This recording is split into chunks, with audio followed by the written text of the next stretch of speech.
Welcome to Health, Wellbeing and Lifestyle, where experts in the field inform, educate and inspire the community to be healthier, more balanced and live the lifestyle they love. Our first guest today is breathwork and life coach Christine Hart-Savage, and the topic we'll be discussing today is understanding overwhelm and sensitivity. Welcome, Christine. Thank you, Megan. It's lovely to be here. We're happy to have you, Christine.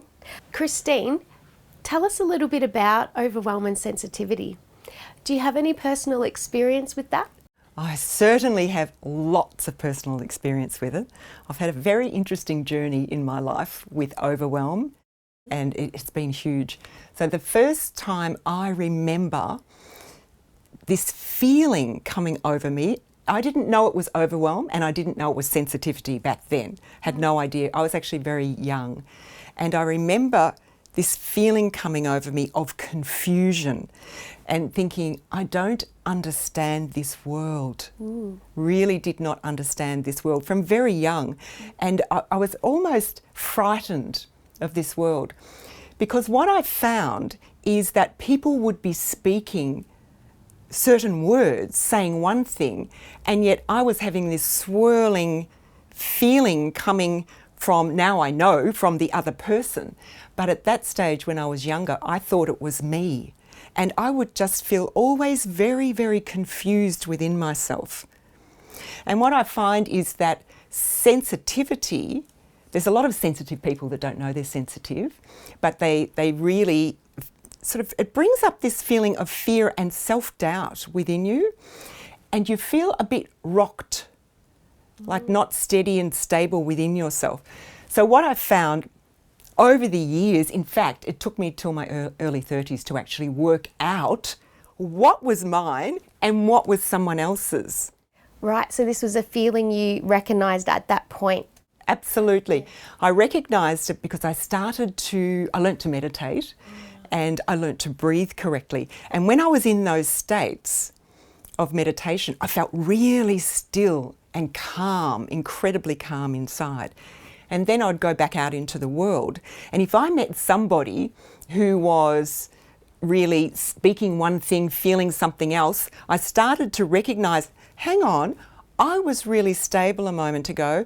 Now I've got this swirling feeling happening within me that's uncomfortable, like really uncomfortable. That's not mine.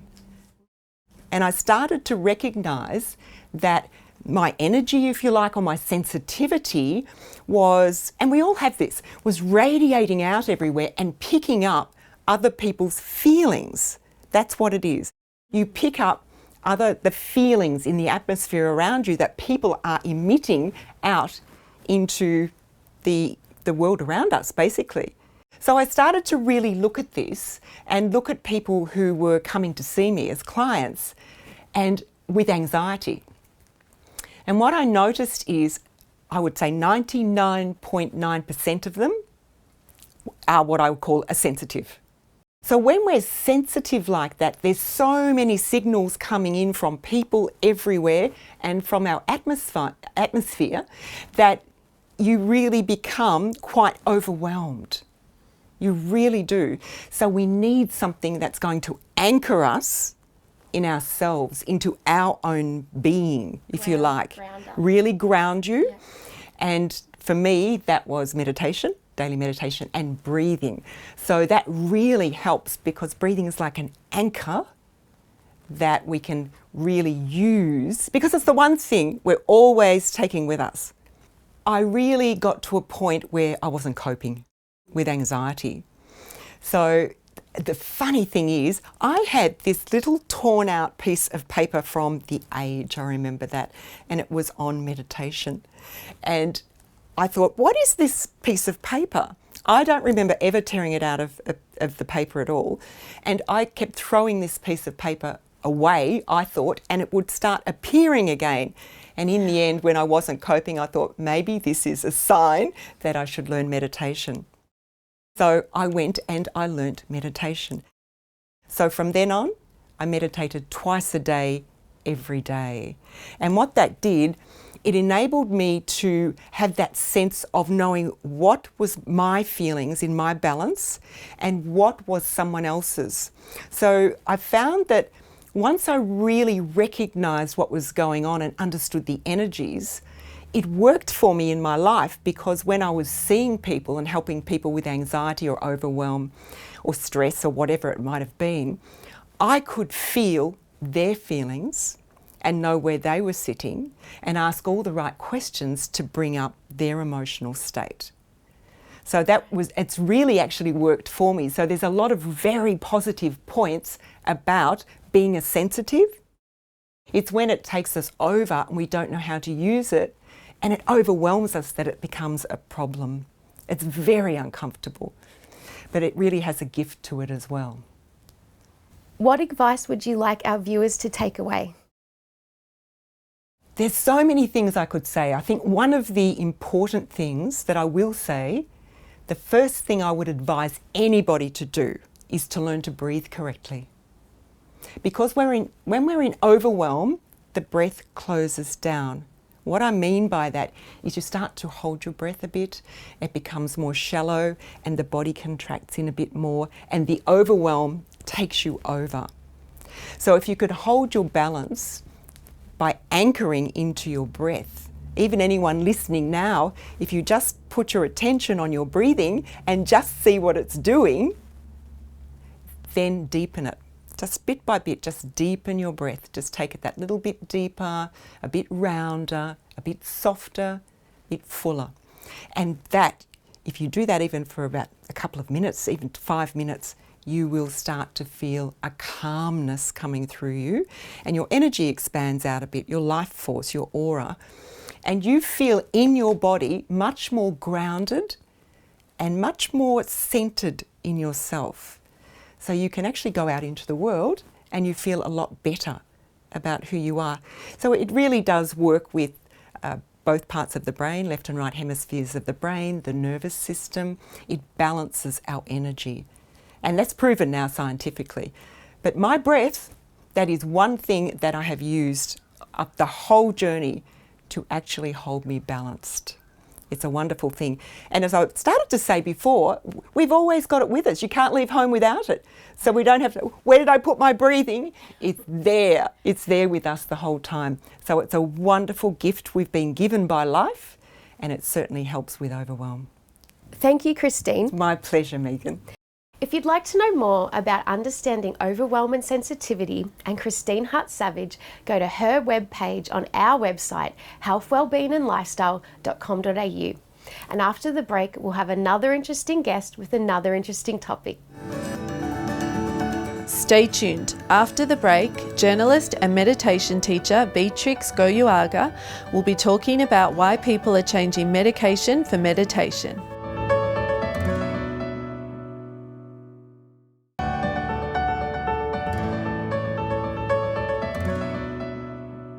Welcome back. Our second guest is journalist and meditation teacher Beatriz Goyoaga, and we will be talking about why people are changing medication for meditation. Welcome, Beatriz. It's so great to have you back. Jai Gurudev, it's so great to have people like you talking about meditation. So why are people changing their medication for meditation? Because people have gotten very good results once they get to meditate at the level of the health and at the level of the mind. And like the Romans used to say, healthy mind, healthy body. So people are trying just to get their minds going correctly, get it more calm, more relaxed. We are living at such a speed. We have so many demands. What is stress?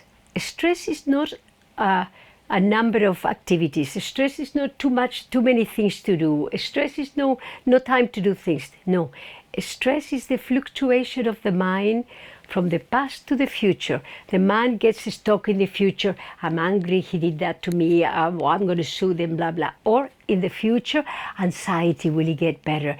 Will we win? Is he going to accept me? Will I get the job? Is the war going to be over? Anxiety. This fluctuation of the mind between past and future is resulting in stress. And meditation is bringing the mind to the present moment. So we have heard many times people talking about whether Eckhart Tolle or even the Art of Living people live in the present moment. And you get up in the morning and say, how? Because I get up, I remember my future, I have to pay the bills to the bank, or the fight I had with my boyfriend last night. How to live in the present moment. Meditation brings you to the present moment. And I'm going to tell you something. People think that meditation is concentration. Not at all. People think that meditation is visualization, thinking of something positive, seeing a beautiful field with flowers. Not at all. Meditation is collaborating with your mind. If your mind is going to the problem, let her go. If your mind is going to the past or future, right now, let her go. Collaborate with your mind. You just stay like a statue, and then use your breath to allow yourself to go deeper into meditation. We in the Art of Living teach first to breathe and then to meditate, because breath is like windshield wiping. When you have dust or dirt on the windshield, you wipe it and then you can see. If you use your breath to wash all those thoughts, all those preoccupations and activities of the brain, and then you can sink into meditation deeper. Also, when you are in meditation, and if you're thinking too much, observe your breath. That'll help you to go, because if you're breathing, you are in the present moment. And the present moment is silent and vast. There is no fluctuation of the mind. So this is good to know, that you don't have to visualize anything. You have to make no effort at all, like you're dead. They're taking you to the cemetery, now there is nothing to do. This is the attitude. We teach in the Art of Living, I am nobody, I want nothing, I do nothing. Like a rag doll. The rag doll doesn't say, oh, I want my hand to be lifted. No, I am no one, I do nothing, and I want nothing. And then the result will be good meditation. After meditation, concentration. Yes, after meditation, the result of meditation is good concentration for good work or good productivity. So there's concentration after meditation. After. What are the other benefits from meditation? Oh, well, meditation, it's to take the best out of you. Because when you're calm, that's you. When you are relaxed, it's you. The other side is not you. The other is just covers of stress, covers of layers of anxiety, layers of preoccupations. When you're after meditation, you're a simple, beautiful human being, nothing to do. I went to a congress of coaches. There were 2,000 coaches in a big theater. And then I was telling them, how do you seduce people? Calm mind and beautiful smile. The smile shows what's inside. A baby goes into a pharmacy with a mom, and the baby seduces everybody. Even the pharmacist comes out to say, oh, look at the chicken, and the baby's so natural. He's relaxed, relaxed, and the smile is natural. When I talk about seduction, I don't mean sexual only. You can seduce your mom, you can seduce your brother, you can seduce your dad, you can seduce your boss. Those are the result of calm mind, meditation for that. Wow, thank you so much. So do you have any advice for our viewers? Yes, meditation, like I said before, do not pretend to, oh, I see a beautiful green field with flowers, nothing like that. Empty stomach and always sitting down. Now, if you're sick and you're in hospital, meditate in the bed, yeah? But if you are just a normal, you cannot meditate after food, because the metabolism is working, so you have to have an empty stomach. And find, if you're a beginner, a quiet corner somewhere. I meditate on an aeroplane, in a train, I meditate in the doctor's office, I meditate everywhere, because I've been meditating 26 years. But if you are a beginner, then just make sure to have a quiet corner and look at the watch and give yourself 20 minutes. I give myself 20 in the morning and 20 in the evening. I tell you, those are the best invested moments of your life, because we invest to work for somebody else. The benefits is for the hospital, for people to get healed. If you fly an aeroplane, is for the benefit of the tourists, and this is for yourself. And this is the only moment where you should be egoist and never say, I have no time. Time is there. If you meditate and you're calm, your family is happier, and your colleagues in the office also. Thank you so much, Beatriz.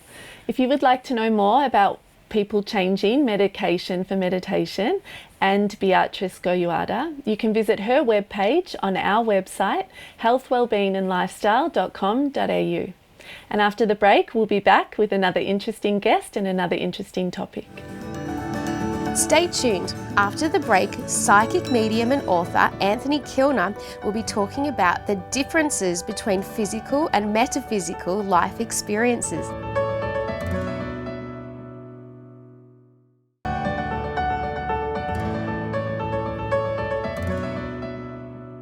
Welcome back. Our next guest, Anthony Kilner, is a psychic medium and author, and the topic we'll be discussing is what are the differences between physical and metaphysical life experiences. Welcome, Anthony. Thanks, Megan, and thanks for having me here again. So what is the difference between the two? Wow, this has got to be my all-time favourite topic. We talk about physical and metaphysical. Physical is objective, it is what it is. You got a pain in your knee, you got a pain in your knee.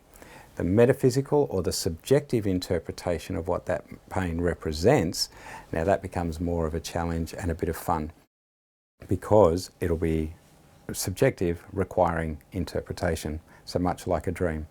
So if we use the left knee as the example, the pain in the knee, you've got a pain, you've bruised it, you've done something, damaged it, it's sore, and that's what it is. You go and see your doctor and you get it fixed. However, if you took notice of it and how it happened, then that's going to give you an understanding that maybe things from your past, you're not being very flexible about letting go, and so the knee represents flexibility in your direction, so that then means you're not being flexible in your direction because past things are holding you back. And the knock or the bruise or the damage, as a result of taking note of that, is to make you really aware of that interpretation. If it was the right knee though, and you had the same pain and the same, oh my gosh, I've got a pain in my knee, what's that? It's about not being flexible moving forward. And while they sound very similar, one is the past holding you back, one is a fear stopping you from moving forward, so you're not being as flexible in your direction as possible. So that interpretation applies to your whole physical body. All right, so if we look at the hand, for example, it does, the left is past, the little finger represents children, the ring finger, relationships, the index finger, sexuality, then we have our pointer, that is you controlling the situation, thumb represents you're under the thumb. So if you get a pain in your thumb and you might think, oh, why am I getting that? And it's on the left side, you might feel that you're being put under the thumb by someone who's trying to control you. All right? Now, as we're sitting here, we can hear it, audience might not, is there's a siren going off in the background. So when we're talking about things and you notice the siren going off, then that's a warning sign for you to be more aware of what's happening around you, to maybe not say what you're about to say, those sorts of things. So the universe actually helps create all these messages that are subjective or metaphysical, subjective, and require interpretation. And it all's based around what you do. So then we have, like I said, eyes represent how you see. So left eye is how you see the past, right eye is how you see the future. All right? When you get stressed, most people carry stress and burdens in our shoulders. Feeling a pain in the middle of your back is like somebody stabbing you in the back, and you might get that while you're thinking of somebody, and you'll just go, oh wow, that pain feels really intense, and that's how it comes across. So there's all these different things from the universe. Your house represents things, so a blocked toilet is, you have to get a plumber in to fix it. It could then also represent that you're holding on to too much of your rubbish and you need somebody to help you to let it go. What can we learn from our everyday life experiences? Best thing in understanding all of this is don't go looking for it. Everyday experiences occur because the universe is trying to get us messages, right? Different from dreams. The universe is providing that. And so if we notice something, we interpret it. The multitude of experiences, you can put it out there, and I did this when I was living in India. It was every morning I would say to the spirit world and to the universe, as part of my morning ritual, okay, so give me a sign as I walk along my path on the side of the hill that what happens there will mean or say make sense of what my day is going to be like. And so some days I'd walk out and there'd be a dog sitting there and it'd come up and have a pat, and a dog represents loyalty. Right? The colours of the dog would then be, if it was black and white, it'd be like finding balance in loyalty. Right? Other days there'd be a butterfly come out of nowhere and just sort of either land on me or hover in front of my face. And again, that means there's transition occurring in that day. Walk out and there's a cow blocking the path. Now in the Indian culture, cows are sacred. So then there's a sacredness to my journey, and I have to maybe find a way around that without disturbing it, but learn more. So all those things come into play. And in our daily lives, problems with cars. So, you get a flat tyre and say it's a flat tyre on the right rear and it's a front wheel drive car. All right, so we're mashing it all up because, ex-mechanic, I can talk about these quite well. Most people understand a car. So right rear wheel, it's not a drive wheel. So there's something that's stopping you for a moment, that's dragging you back, right, to stop in your direction and think about where you're going and what you're doing. And that then, you fix the tyre and you get moving again, but you need that breather to understand what's happening in that space. Why can't you move forward? And that's what the universe provides. And water leaks are the same. Water represents emotions.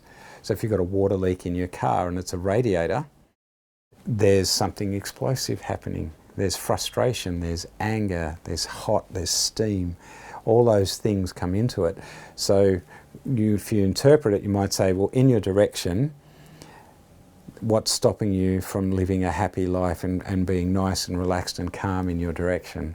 Why are you getting frustrated and angry and hot under the collar, so to speak? So all of those things are important, and the universe provides a plethora of that. So the understanding is to embrace it in your everyday life, is to just learn and take note of what's actually happening in that space. What does it mean? Absorb it and just move on. Do you have any suggestions for our viewers in their own journey in discovering the difference in their own lives with the physical and metaphysical? Yeah, my big suggestion first off is journal. Write everything down. So if it grabs your attention, write it down. It's super important, because then you don't have to think about it later, you can just interpret it. A good dream interpretation book is good as well, because interpretations for dream and subjective are very similar.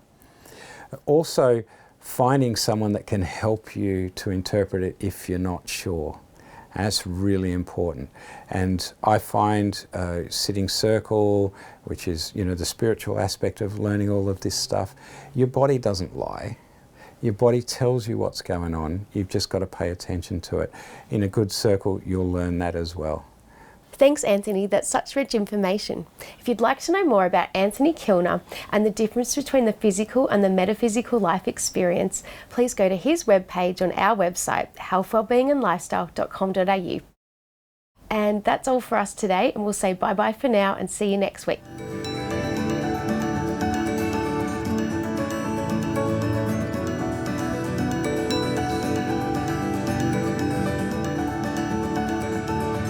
If you'd like to know more about our show, please like us on Facebook, follow us on Instagram, and subscribe to our YouTube channel.